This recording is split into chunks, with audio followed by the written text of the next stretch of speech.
Yevropa transfer bozori yana qiziy boshladi. Bu safar markazda Realning yulduzga aylanayotgan yosh iqtidori Arda Güler turibdi.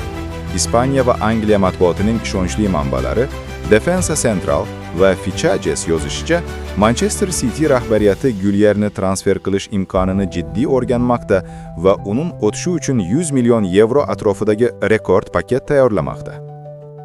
Bu summa amalga oshsa, Arda Güler shaharliklar tarixidagi eng qimmat transferlardan biriga aylanadi.